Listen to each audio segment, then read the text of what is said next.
प्यारे स्टूडेंट, जैसा सभी जानते हैं कि बोर्ड के एग्ज़ाम स्टार्ट होने वाले हैं और बोर्ड के साथ साथ स्टूडेंट्स ने बहुतों ने कंपटीशन का ही भरा हुआ है। ठीक है, तो अब कम से कम समय में कैसे स्कोर करें और कैसे हमें कॉन्सेप्ट को अप्लाई करना है, ये सबसे बड़ी एक इम्पॉर्टेंट टॉपिक है। ठीक है, क्योंकि स्टूडेंट ने रिवाइज भी कर लिया है, बहुत से स्टूडेंट ने रिवाइज भी कर लिया है, बहुत से स्टूडेंट को ऐसे भी दिक्कत है कि उनका सिलेबस पूरा नहीं हुआ है, तो अब जो सिलेबस कंप्लीट नहीं हुआ है उसको कैसे करें। ठीक है, तो इन सारी बातों में यहाँ पे मैं आपका डिस्कस करने वाला हूँ और कैसे हमें उनको अप्लाई करना है, कैसे टूल को हमें वहाँ पे जाके एग्जामिनेशन हॉल में उनको एक्टिव मोड में अप्लाई करना है। ठीक है, और उसके साथ साथ कैसे हमें अनसॉल्व की प्रैक्टिस करनी है, उन सबको मैं यहाँ पे बताने वाला हूँ। ठीक है, तो यहाँ पे सबसे पहले हम डील करेंगे सबसे पहले हम यहाँ पे हाई स्कूल की बात करते हैं। हाई स्कूल, क्योंकि इससे क्या होगा कि हाई स्कूल के साथ साथ जो आपके बोर्ड के स्टूडेंट हैं, चाहे हाई स्कूल के हैं चाहे 12वीं के हैं, वो तो कवर होंगे ही, और उसके साथ साथ जो 12वीं के स्टूडेंट हैं जिनने कॉम्पिटिशन में आपका एग्ज़ाम या फॉर्म भरा हुआ, चाहे जेई भरा हुआ है, जेई का भी जैसे स्टार्ट होने वाले हैं, फर्स्ट लॉट के स्टार्ट होने वाले हैं। ठीक है, फर्स्ट वीक से, और क्या कहते हैं बाकी जो मेडिकल के जिन्होंने उसके पैरेलल फिल करेंगे, ठीक है, क्या बोर्ड के साथ, तो उनके बारे में डिस्कस अच्छे से हो जाएगा। ठीक है, तो फिलहाल मैं यहाँ पे बात करूँगा बोर्ड्स की। ठीक है, सबसे पहले हमारा जो इनिशियल स्टेप हो रहा है वो आ रहा है बोर्ड की। ठीक है, तो आप लोगों ने जितना भी पढ़ा है सबसे पहले तो उतने में अपने आप को कॉन्फिडेंट हो जाइए कि हाँ भाई, हमने जो पढ़ा है उसमें हम उतना ही करने वाले हैं। दो तरह के यहाँ पे स्टूडेंट होंगे, जिन्होंने क्या कहते हैं एक तो कंप्लीट कोर्स कर लिया और जिन्होंने कुछ 80% 90% सिलेबस निपटा लिया है। ठीक है, अब जिन्होंने 80 और 90% निपटा लिया है तो उन्होंने कुछ बहुत अच्छे से कवर किया होगा। ठीक है, कि उनको ये भी कॉन्फिडेंस होगा कि हाँ भाई, क्या कहते हैं इतना ही करते हैं, उससे ज़्यादा नहीं करते हैं। ठीक है, लेकिन जब टाइम है तो जो रिमेनिंग आपका 10% 20% सिलेबस है उसको भी निपटा लीजिए, क्योंकि ऐसा होता है कितनी बार जो हमने 80-90 कवर किया होता है उसमें से जो न्यूमेरिकल बनते हैं वो उतने ज़्यादा मार्क्स के नहीं बन पाते हैं, जबकि जो आपका छूटा हुआ है उससे आपका ज़्यादा मार्क्स के क्वेश्चन बन जाते हैं। ठीक है, तो कॉन्सेप्ट अगर आपको अच्छे करने हैं तो सबसे पहले तो सिलेबस कंप्लीट कर लीजिए। ठीक है, और दूसरा न्यूमेरिकल सेक्शन को बिल्कुल नहीं छोड़ना है। न्यूमेरिकल सेक्शन बहुत इंपॉर्टेंट होता है। न्यूमेरिकल सेक्शन हो गया चाहे आपका कॉन्सेप्चुअल, जिसमें से आपका एमसीक्यूज बनते हैं, वो बहुत इंपॉर्टेंट रहते हैं। तो सबसे पहले हम यहाँ बोर्ड की बात करते हैं। बोर्ड में यहाँ पे जो आपका आता है, सबसे पहले 10वीं की बात कर लेते हैं यहाँ पे। ठीक है, 10th की। ठीक है, 10th के लिए जो मैं यहाँ पे बात करूँगा आपका सीबीएसई बोर्ड के जो स्टूडेंट हैं उनके लिए भी एप्लीकेबल है, और जो आपका आईसीएसई बोर्ड के हैं उनके लिए भी एप्लीकेबल है। ठीक है, तो यहाँ पे देखिए आईसीएसई में थोड़ा सिलेबस ज़्यादा होता है। ठीक है, तो यहाँ पे सबसे पहले हम बात कर लेते हैं सीबीएसई की। दो बोर्ड में जो सिलेबस आपका था मैथ्स और साइंस। मैथ्स और साइंस आपके दो ऐसे आपके यहाँ पे सब्जेक्ट्स हैं जहाँ पे आपके कॉन्सेप्चुअल लर्निंग के साथ साथ कॉन्सेप्ट तो चेक होते ही हैं, साथ में आपकी न्यूमेरिकल एबिलिटी भी अच्छे चेक होती है। और यही आपके दो सब्जेक्ट ऐसे हैं जो आपको बताते हैं कि फ्यूचर में आप लोग कहाँ पे आपका अपना जो कदम है रखने वाले हैं। ठीक है, तो बहुत से स्टूडेंट आपके क्या कहते हैं साइंस में जाते हैं, कुछ स्टूडेंट आपके कॉमर्स में जाते हैं, कुछ आपके ह्यूमैनिटीज़ में जाते हैं। ठीक है, तो हर की इसकी अपनी इंडिविजुअल प्रेफरेंस रहती है यहाँ पे, ऐसा नहीं कि क्या कहते हैं। और एक बात यहाँ पे आपको और बोल दूँगी, किसी को फॉलो नहीं करना है। अगर आप क्या कहते हैं अपने फ्रेंड्स को या किसी रिलेटिव्स को या किसी आपका अपने पड़ोसी को फॉलो करते हुए अपनी कोई स्ट्रीम चूज़ करते हैं तो ये बहुत गलत है। ठीक है, आपको अपना पर्सनल इंटरेस्ट होना चाहिए। ठीक है, क्योंकि 10वीं में आने के बाद स्टूडेंट्स को इतनी अच्छे से नॉलेज हो जाती है कि उसके कैरियर के लिए कौन सी स्ट्रीम बढ़िया होने वाली है और किस में वो अच्छा स्कोर करने वाला है। ठीक है, तो इससे आपको पीछे नहीं हटना है, इससे आपको बिल्कुल पीछे नहीं हटना है।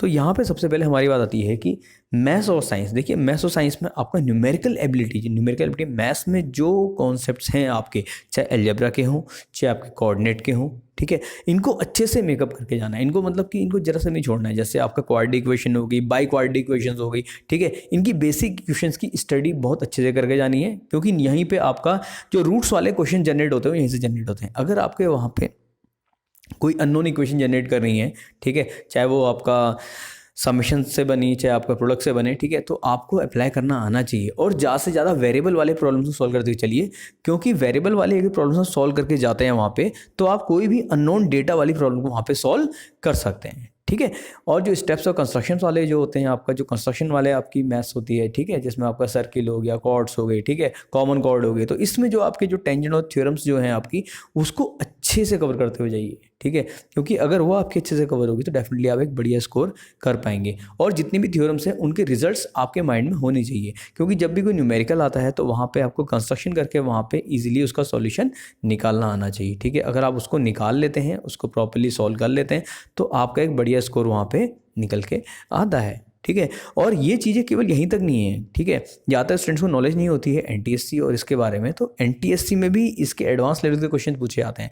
अब मैं आने वाले टाइम में यहाँ पे छोटी छोटी माइक्रो वीडियोस आपका एनटीएससी से रिलेटेड भी डेफिनेटली बनाऊंगा, ठीक है।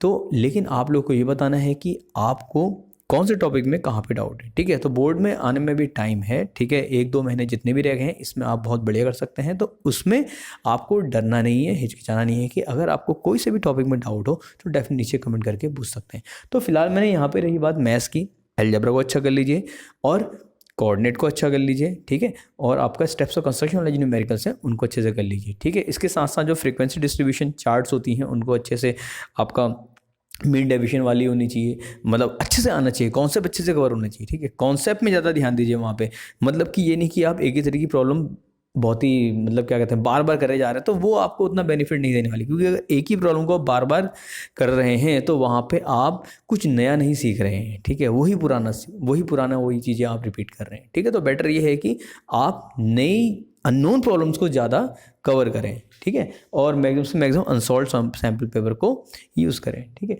अगला आता है आपका साइंस, ठीक है। साइंस में देखिए आपका फिजिक्स को आपको जब भी आपका पेपर आता है पहले फिजिक्स और अटेम्प्ट करिए, फिजिक्स एंड केमिस्ट्री, उसके बाद बायोलॉजी, ठीक है। ये मेरा अपना प्रेफरेंस ऑर्डर है। ऐसा क्यों? क्योंकि फिजिक्स में जो मेजर पोर्शन रहता है वो आपका प्रूफ वाले क्वेश्चंस होते हैं, न्यूमेरिकल होते हैं, कॉन्सेप्चुअल एमसीक्यू बनते हैं। तो इससे क्या होता है आपका जो स्कोर होता है बहुत बढ़िया, स्कोर तो बढ़िया होता ही है, उसके साथ साथ आपका जो कॉन्फिडेंट लेवल है वो भी बढ़िया होगा। और साथ में आने वाले जो एग्ज़ाम्स हैं, अगर आपके 2 सब्जेक्ट्स आपके अच्छे से होते हैं तो फिलहाल ये 2 जो सब्जेक्ट हैं ये आपका यहाँ पे आने वाली स्ट्रीम्स का सिलेक्शन डिसाइड करते हैं, क्योंकि ज़्यादा से ज़्यादा स्कूल आपका इसी की प्रेफरेंस में आप लोगों को स्ट्रीम प्रोवाइड कराते हैं, ठीक है।